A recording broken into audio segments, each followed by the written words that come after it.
5 years earlier, Matt had stood beside a wrecked performance car with absolutely no idea what he was doing. Now he was staring at something entirely different, a machine so rare most people would never even see one in real life, a car worth more than mansions. A car that, after one violent impact, might never legally drive again, and buried inside the twisted carbon fiber was a problem that could bankrupt the entire rebuild before it even began, because this wasn't just another supercar, this was a Bugatti Chiron Pur Sport. Only 60 were ever built, and one of them had just been destroyed, but what Matt discovered next changed everything. Over the last few years, the rebuilds had spiraled completely out of control. Every project got riskier, more expensive, more impossible. Ferraris turned into full chassis repairs, Lamborghinis became electrical nightmares, rare parts took months to source, but hypercars? That was different. Hypercars live in a world normal mechanics never touch, manufacturers guard them aggressively. Parts pricing becomes almost fictional, and one mistake can cost more than an entire house. Most people assumed a crashed Bugatti simply disappeared forever, until a message arrived from Miami. A young millionaire named Alex had crashed his Pur Sport, and the insurance company hadn't collected it yet. That tiny opening created an opportunity Matt never thought he'd get, because if he could inspect the car before it vanished into the salvage system, there was a chance, a very dangerous chance. So within hours, flights were booked, cameras packed, and the team was suddenly crossing the Atlantic chasing one of the most expensive wrecked cars on Earth.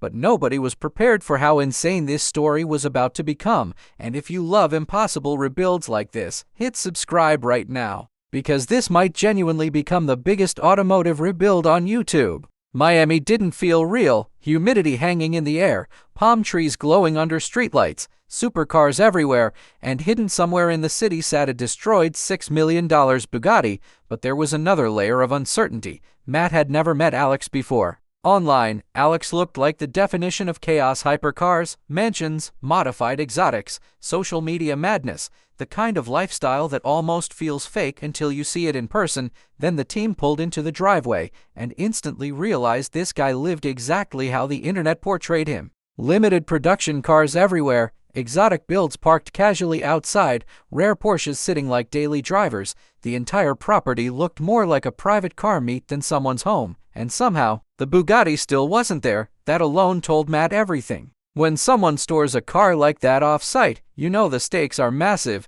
Inside, Alex was surprisingly relaxed, almost too relaxed. One minute he was talking about million-dollar cars, next he was joking about damaged windshields and broken trim pieces like they were shopping mistakes. But underneath the humor was a dangerous reality. Alex actually drove these cars hard, and that matters because most hypercars never experience real-world driving. They sit under covers, battery tenders plugged in, climate-controlled garages protecting them like museum artifacts. But this Pur Sport had been used properly, and eventually, physics caught up.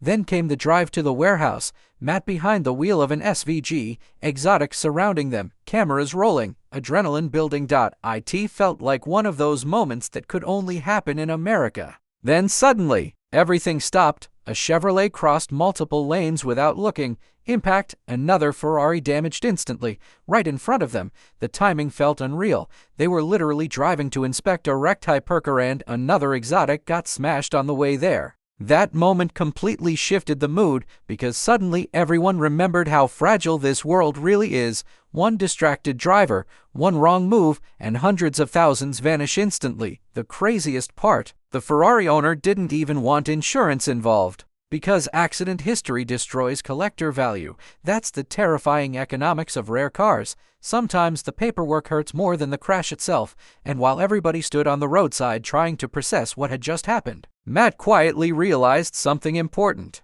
If this could happen so casually to a Ferrari, what kind of impact destroys a Bugatti? But before we see the damage, smash the like button if you want to see Matt actually attempt this rebuild, because what they found inside the warehouse was far worse than expected. Finally, they arrived. Industrial building, quiet atmosphere, and sitting inside Pur Sport, destroyed, silent, almost haunting, even damaged. The car looked unreal. The front end was torn apart, carbon fiber exposed everywhere, airbags deployed, panels shattered. Yet somehow it still looked beautiful. That's the terrifying thing about Bugattis. Even wrecked, they still feel engineered beyond anything else on the road.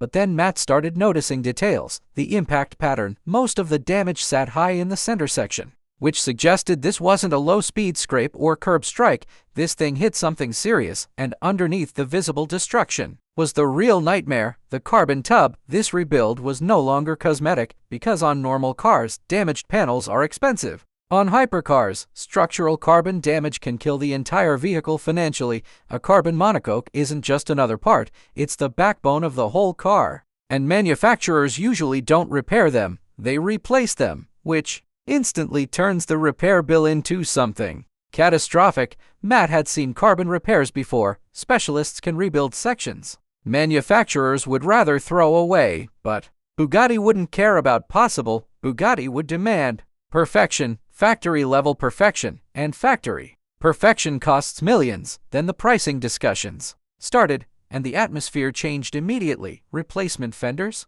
6 figures. Headlights? More expensive than entire sports cars. Carbon fiber components everywhere. Every damaged piece felt absurdly expensive because Bugatti doesn't build cars. Traditionally, everything is ultra-low volume, custom engineered, special materials, special manufacturing. Nothing about these cars is designed around affordability. They were built to be the absolute peak of automotive engineering regardless of cost. And suddenly Mat realized something terrifying. Buying the car might actually be the cheap part. The real danger was rebuilding it. One wrong estimate in the project could financially implode before it even starts. So if you're still watching right now, subscribe to the channel, because this rebuild could either become the greatest comeback story Mat has ever attempted or the most expensive mistake of his entire career. Then came another shocking discovery. The interior. At first glance it looked simple, minimal, elegant, but underneath the leather sat layer after layer of exposed carbon structure. Even the dashboard construction was carbon fiber. The seatbelts had locked during impact. Airbags exploded through bespoke materials. Nothing inside the cabin was ordinary, nothing interchangeable. This wasn't like rebuilding a Lamborghini using shared Audi parts. This was a machine built in microscopic numbers for collectors and billionaires. Every damaged component felt irreplaceable, and yet somehow Mat couldn't stop imagining the rebuild, because deep down, every project before this suddenly felt like preparation. This was the ultimate challenge, the rebuild nobody thought could happen. But the biggest twist still hadn't happened. Back in the UK, Mat waited for the insurance verdict. Weeks passed, then the call finally came in. Bugatti officially declared the car a total loss. At first, that sounded like good news, until the second part of the call arrived. Bugatti refused to supply parts. Everything changed underneath the car. Suddenly this wasn't just a rebuild problem. It became a manufacturer problem, because Bugatti had effectively locked the car out of independent repair. No dealership support. No factory parts. No official repair path. If someone wanted the car fixed properly, Bugatti wanted it returned to France under their control, which likely meant astronomical repair costs. Only the ultra-rich could survive. And here's the craziest part. The car was still heading to public auction, meaning anyone in the world could buy it, but almost nobody could actually repair it. That revelation changed everything. The Chiron wasn't just wrecked. It was trapped. Then Mat uncovered another mystery. A different crashed Chiron had appeared at auction years earlier. Rumors suggested Bugatti also refused parts support for that car too, meaning somewhere out there, another destroyed Chiron might still be sitting unfinished, hidden away, waiting to dead. Bugattis.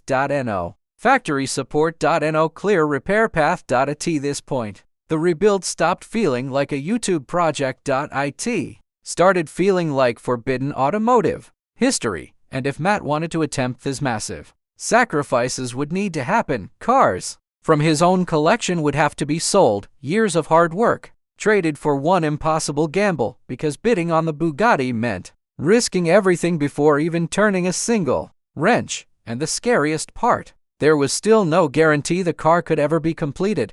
Now imagine being in Mat's position. Do you risk millions on a hypercar the manufacturer itself doesn't want independently repaired? Or walk away from the opportunity of a lifetime? Comment below what you would do, because this decision could completely change the future of the channel. And if you want to see whether Mat actually pulls the trigger on this Bugatti, destroy that like button and subscribe right now, because the next stage of this story gets even crazier. The auction date was approaching. Global buyers were watching, collectors, dealers, salvage, rebuilders, maybe even Bugatti themselves. Nobody knew where the bidding would stop, but one thing was certain. The moment that auction opened, everything Mat had built over the last 5 years would be tested, and if that wasn't bad enough, the real damage might still be hiding underneath the carbon tub. That's it for this one. If you made it this far, you're clearly one of the real ones. Drop a like, hit subscribe, and turn on notifications because you don't want to miss the next upload. I'll see you in the next video.